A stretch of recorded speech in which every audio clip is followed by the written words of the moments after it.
Welcome back to Good Morning Tobago on Tobago Updates. Yes, viewers, we are continuing our conversations this morning in regards to the local government elections. It was a 7-7 tie again. It's the seats, the regional corporations, I should say, the municipal corporations remain the same as in 2019. And we are being joined right now by political analyst, Mr. Ramsamooj, who is going to give us a perspective on what happened with the results last night. So good morning and welcome to you. How are you doing this morning?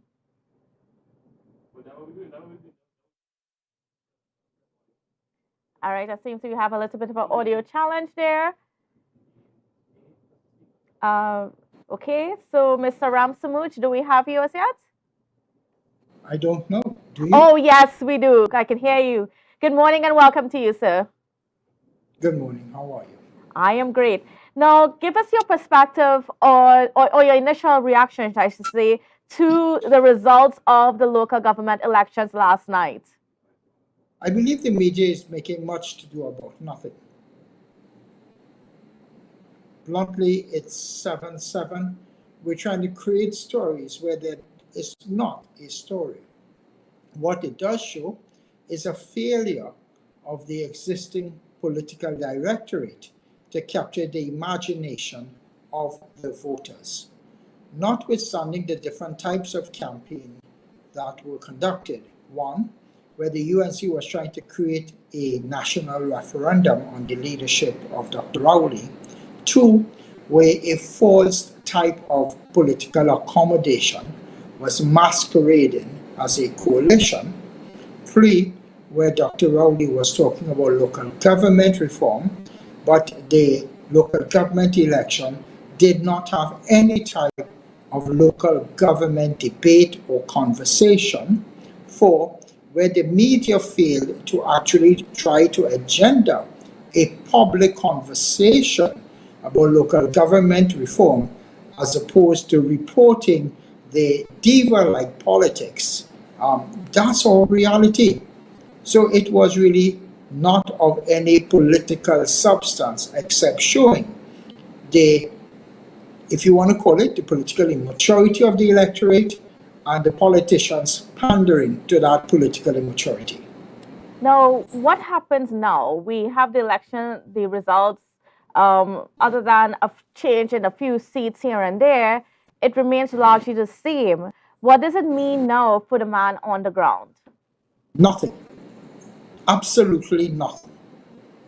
What it does mean, however, is whether or not we will expect to see more political brutality in our political system as that of experience of wanting by the masses, and also where we will see whether the UNC will actually concede and actually ensure the proper implementation of the property tax, or whether we will expect more legal recourse in the different courts.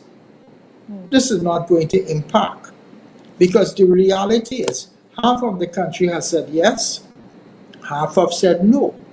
But how that translates into any kind of activity is what the challenge will be. Well, the PNM signaled very clearly that they are going ahead with government reform and specifically the implementation of the property tax. Now, could you give us a perspective on just going in that direction, the implementation of property tax, making sure that the population is on board with it? My question is the THA on board? For you, you are Tobago-based media, and whether or not, notwithstanding the recent political hostility between the Tobago electorate and the Tobago politicians, so to speak, and the PNM electorate or central government, will the THA implement fully the property tax in Tobago? And if it's based on your annual rental value and the quantum of property in Tobago that is tourism oriented and revenue earned oriented, that's a huge catchment area. So the issue is more than the local government. The property tax is for Trinidad and Tobago. Mm. And when you look at the recent comments in Tobago, what would Tobago THA do? Mm. And what do you think they should do? What is your advice in regards to that? Because as far as I'm aware, we have not heard any conversations with the government and the THA in regards to property tax. It seems to be only centered around the local government elections and that campaign for local government reform. It seems to be centered around Trinidad, but we have not heard the connection with Tobago. Well, it's a center of inequity. We are we are a country known as Trinidad and Tobago, and you cannot discriminate and only tax one segment of the population called Trinidad and not tax the segment of the population called Tobago. And this is local government reform for Trinidad and Tobago. And while we may have the perspective of different words representing different geographic spaces, the taxation principle must be equally applied to all properties in the state called Trinidad and Tobago. Mm-hmm. And when do you predict that we will have to be when the property tax would be due? I am not a government administrator. Okay. Okay. So going back to the election results now, we've seen that the UNC seems to be getting, or from the preliminary results, they seem to have gotten the more of the popular vote. What does that say? Even though the voter turnout was very low, what does that say about just the UNC's efforts, their coalitions with the NTA and other political parties in Trinidad? It does not really say much for them because for you to win the next general elections, you've got to be able to win the constituencies of San Fernando West. You have to win the constituencies of Tanapuna and St. Joseph. And when you look at the common denominator called polling divisions, if you were to apply the local government results by polling division onto the same polling divisions for the general elections, it does not augur well. Yes, you may have gotten the popular vote places of your traditional support, had a larger voter turnout. But in the areas that matter to form national government, you still some distance to be in the race competitively. Hmm.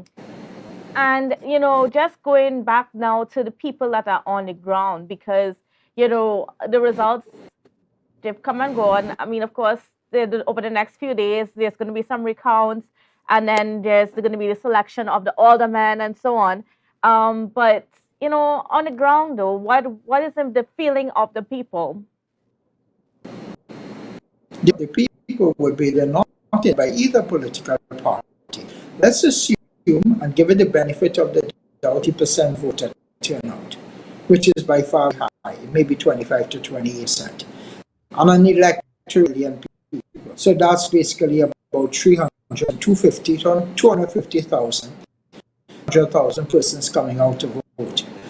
I'm seeing that this may have been split down evenly. That's about 125 to 150,000 persons for Party A or Party B. Indeed, very on in terms of all the resources put on campaign to inspire people to vote. Hmm. And then as for the political parties themselves, the UNC and the PNM, what should they take away from these elections? What they should do is a review of all their policies, connectivity of their policies, and the implementation of the policies that will try to improve quality of life of citizens in the next 12 to 18 months.